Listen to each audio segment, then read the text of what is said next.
all you suckers are about to die. Let's go! Can't keep good men down, boys. We're back out here.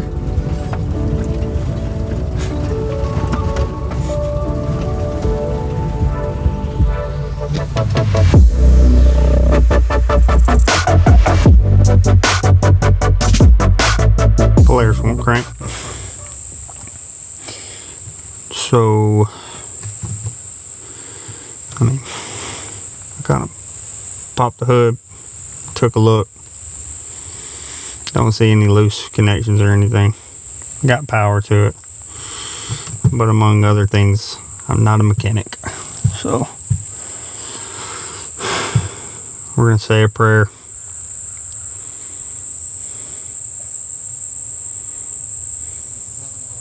And hope for the best. Usually, this would be because the mice or maybe even a gopher rat has chewed through some wires because we leave it down here in the off season. I don't see any wires chewed through, so we're about to have to make some business decisions.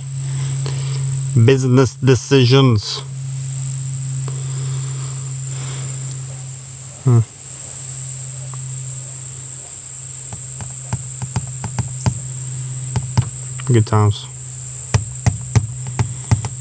I'd guess we're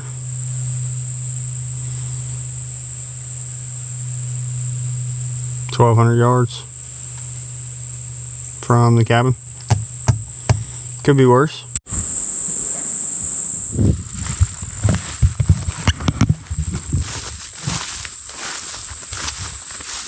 Gonna be quite the vlog this week. We are walking out.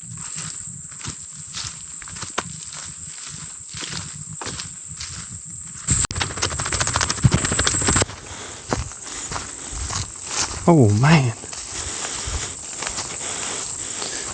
Big old red-tailed hawk.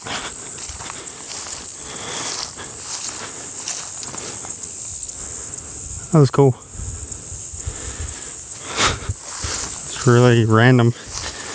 Just trying to get a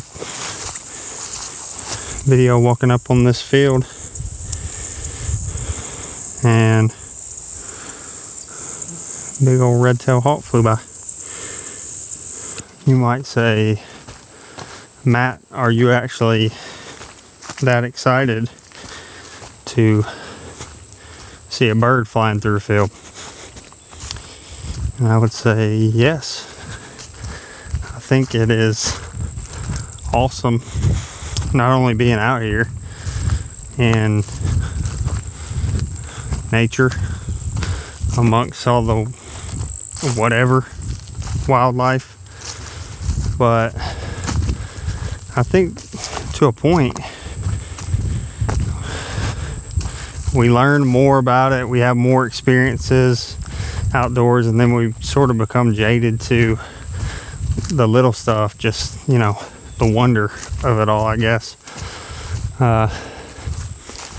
Not to be cheesy about it, but there's so many things I've experienced, and whether it be hunting or just in the outdoors, that I'm like, man, if I could go back and relive that the first time and know less about it and just be like, wow, you know, because it seems like the more we know, the more you feel pressure to be unaffected or just, yeah, it was pretty cool.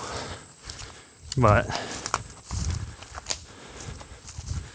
I don't know, I think it's cool to see a giant red-tailed hawk fly through a field and just happen to get them on video. And I hope that stays cool to me until I'm 75 and I can barely walk. And we got an older guy in our club. He had double hip replacement, and he comes down here, and I mean, he gets after it.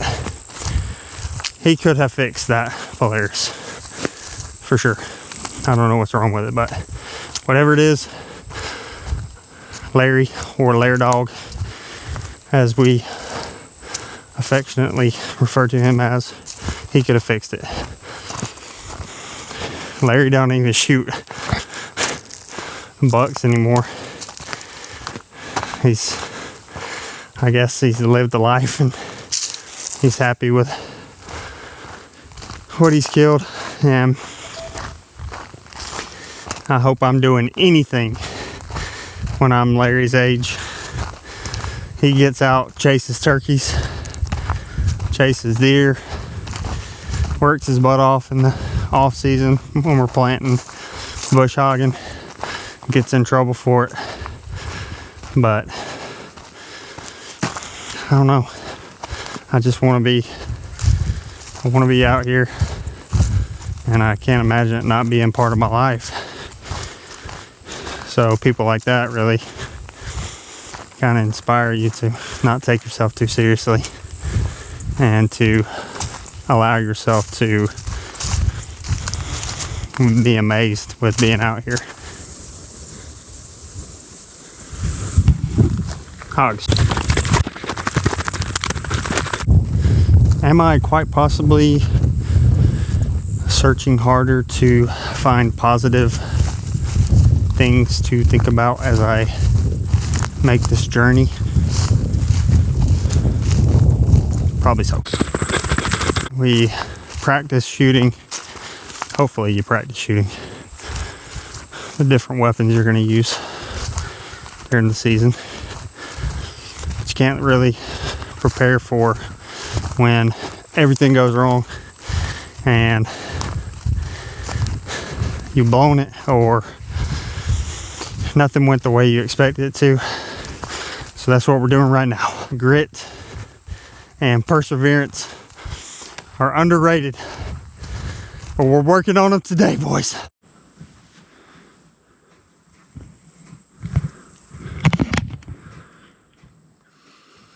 Now we get to see if we can get this samurai to crank. Ooh, okay. So y'all missed that, but I got in and I shut the door and wasps went everywhere. Believe they are guinea wasps, but oh dang, get off me.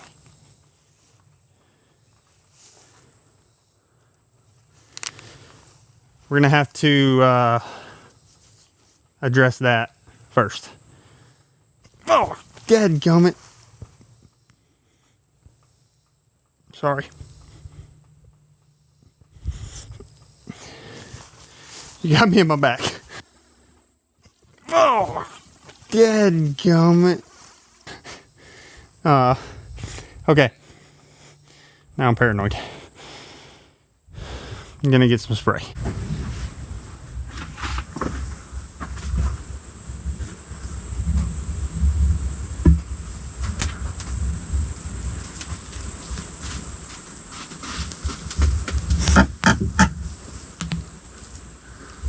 Oh, you suckers are about to die.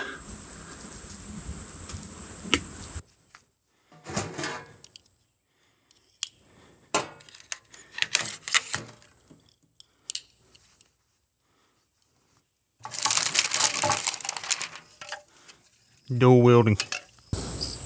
All right, we've got some stragglers like that guy over there.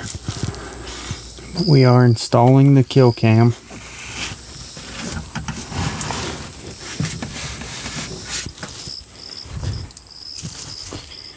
All right, so the plan is I'm going to take out this one straggler on that opposite window, and then I will spray dual wielding Mustang and Sally on the other nest.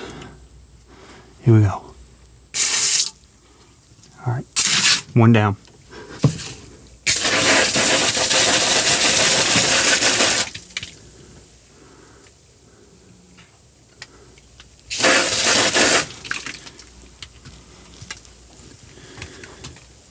I believe that's going to do the trick.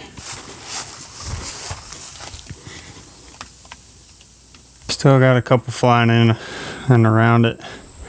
I sprayed a couple more, but that is what we're looking at. So, no moss. Samurai is cleared to commence takeoff sequence. Alright. Here goes nothing. Hopefully there's not any more nests in here. If you're ever down here without me and you're working, you're gonna need to push this special push to start button that Larry installed. So it's not gonna crank if you don't know where the button is, so pay attention. I'm only gonna show you once.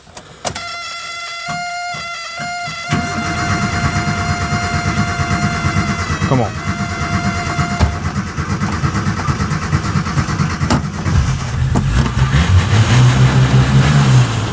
Let's go! Can't keep good men down, boys. We're back out here.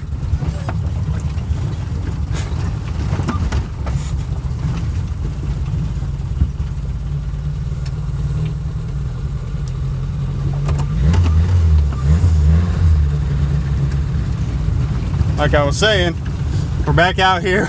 We're rolling. The Samurai has a tendency to shut down every once in a while. Nothing to be worried about. Might want to park it on a sloped hill just in case you got to pop the clutch, but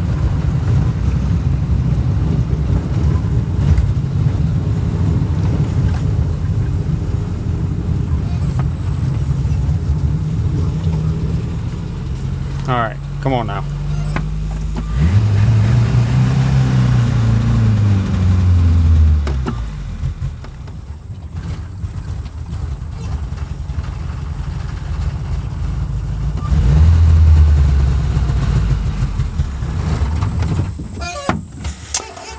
We didn't make it far, Lord.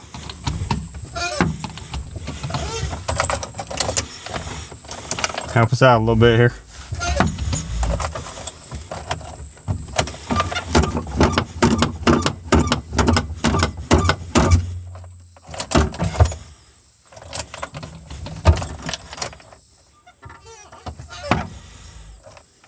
I wasn't pushing the button.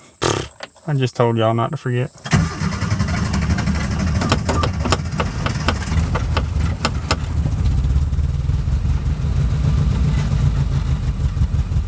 Come on.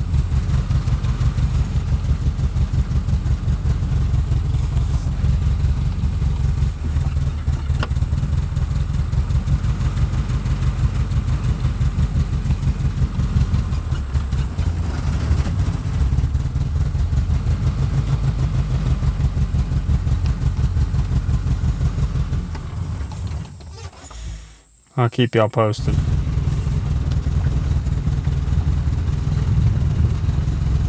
She's struggling. I was hoping maybe it was just needing to burn through a little bad gas and then she, but I mean, just one of them days.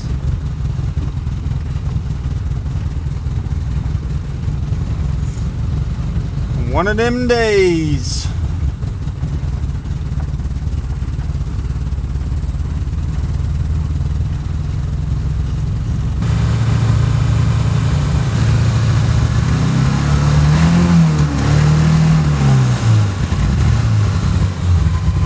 So what I should do is I'm about 150 yards from the cabin. We've been working on this for about 30 minutes. Finally got a little power behind it. I should drive back to the cabin and leave that other stuff there. That is not what we're gonna do. Back at the cabin. Samurai will not make it up the drive.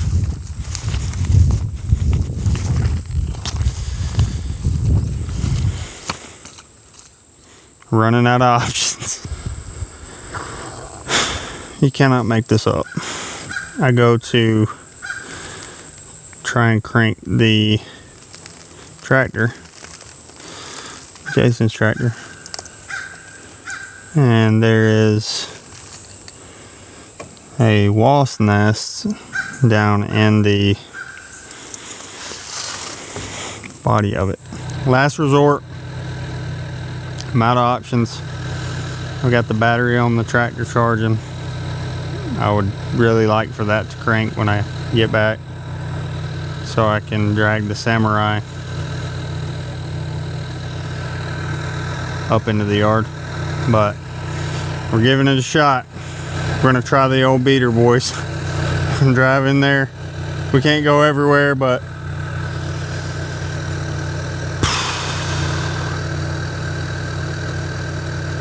wish me luck. I would like to add one last note before we drive in there and hopefully get to the Polaris. I have zero doubt in my mind that when we get there, the Polaris will crank, because that's the way these things go. Made it in here. I think we can make it out.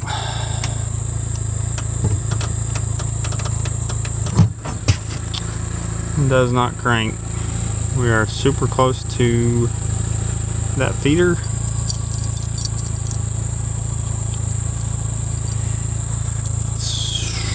So I'm gonna try and push it out of the way.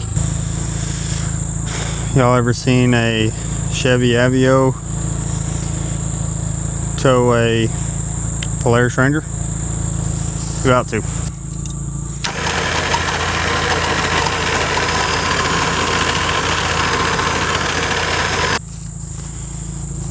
Don't try this at home.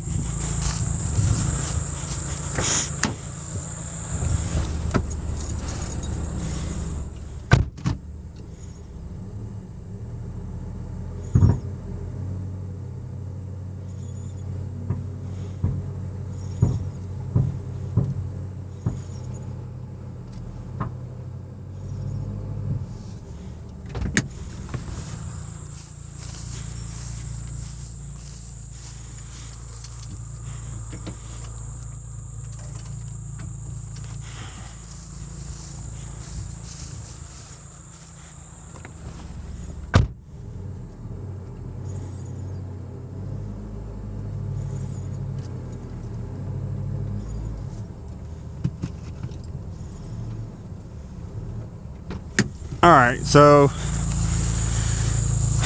I mean, it's a little further away. I'm sure the deer will be fine for a week. Tough times.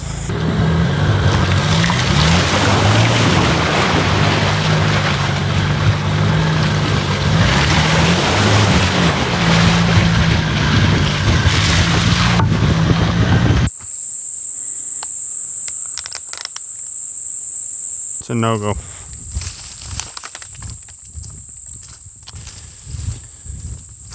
I'm gonna walk up there and change the SD cards out of the cameras. But if I get stuck, there's two cameras over here. A boss buck and a trough in two different places. But if I get stuck over here, I'm not going to be able to get myself out. So I had to make a business decision. But I want the SD cards, because hopefully by the time y'all are seeing this, we've posted an August antler growth update on Monday. So that's why I'm about to walk a couple miles to get these two cards, And then I don't know how I'm gonna get the other. I got 3 more cards that I would really love to get. One of them is that new buck I mentioned. So if y'all saw pictures of him earlier, that means I was successful in going to get those cards. Tough one today. Not our best showing.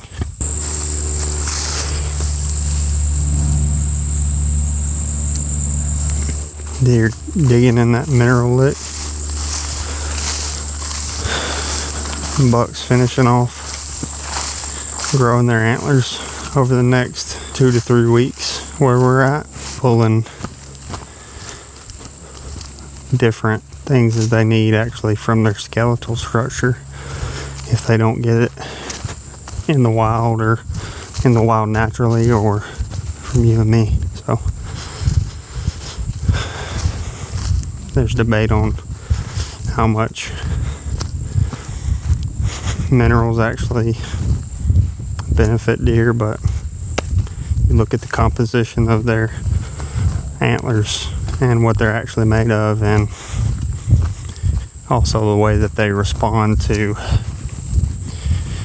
a mineral, a quality mineral when you put it out. It's just hard to imagine it doesn't benefit them, in my opinion. What do I know? The field we just left right up there, walking along, see a little something shining.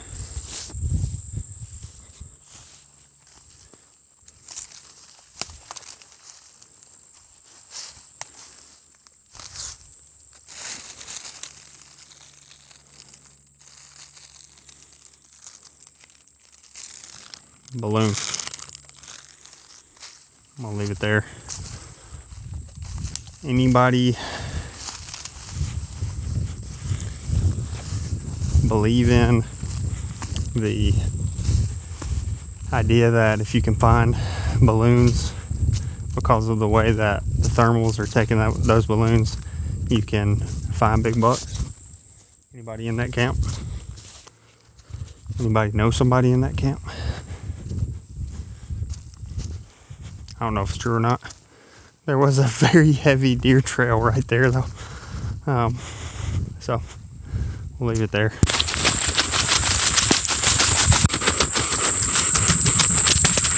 This is the never-ending hill.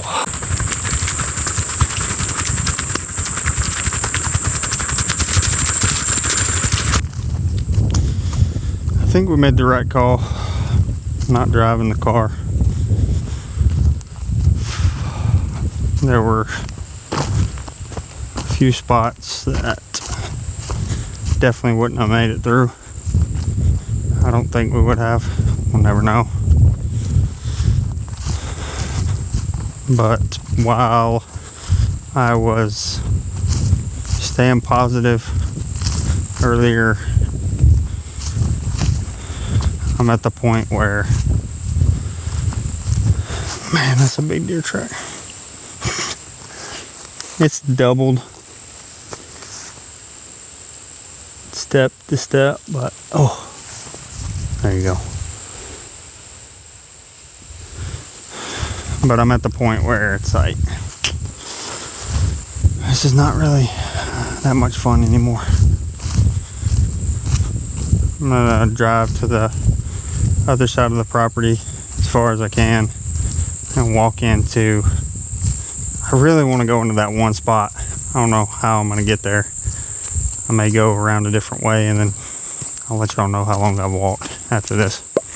I know there's people that walk a lot more and probably people that exercise. I mean, who does that? Just kidding. It's good for you. You need to. But definitely makes it a little bit more difficult when you don't have any equipment that is operational.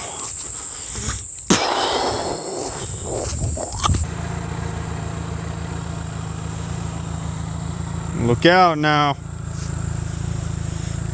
Made it to a trough. Let's go, baby. We're back in action, sort of.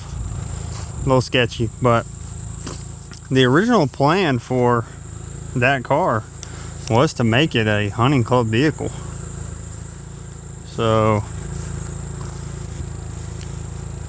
it's got potential. Got that from my grandma. Actually, when she passed away, I got that car, and I just thought it was pretty awesome to have her, like, that was her everyday driver, but she never drove anywhere. And then because I already had a 64, is a 64 or 65 Ford F100 that my granddad, my papa, bought new off the lot. And so I bought it, you know, it was run down, but he had sold it, and so we went and found it, and I bought it. So I don't know, maybe that doesn't mean anything to you, but just the fact that I have two cars that kind of, a truck that meant something to my granddad, and then sort of the everyday driver that my grandma had. I don't know. So maybe they're looking down and they're like, man, look at that crazy fool driving around in the mud at the hunting land. Papa for sure is laughing if he's watching. All right, came a little bit of a different way. I think I can get into the east wall easier from this direction, and I'm gonna bring 50 pounds of feed, haul it in there, get the SD card. We'll have the new big buck. Let's go. Dedication. I feel like this is a good time just to throw it out there. If there happens to be some sort of side-by-side company that really sees these vlogs and they're like, oh man, 100 people watch this, we'd love to have our side-by-sides on this channel, I will gladly drive it. Just walking back out. Nice little place where they're congregating, passing through, crossing. A lot of hardwoods in here, acorn dropping trees, water oaks, pin oaks, white oaks.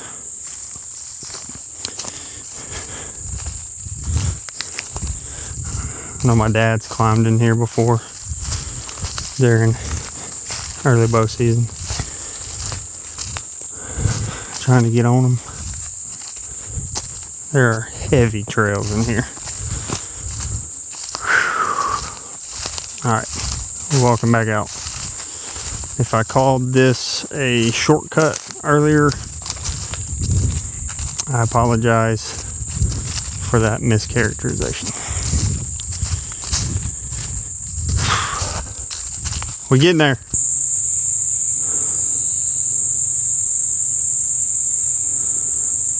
Can't find it anywhere else.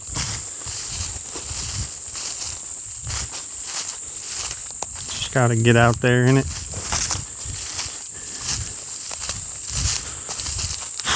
I can't wait till deer season. Big track. Alright, we're gonna try and get out of here. I just stepped in an ant bed. Can you imagine? I mean, I'm gonna walk back and show you so you don't think I'd plan that.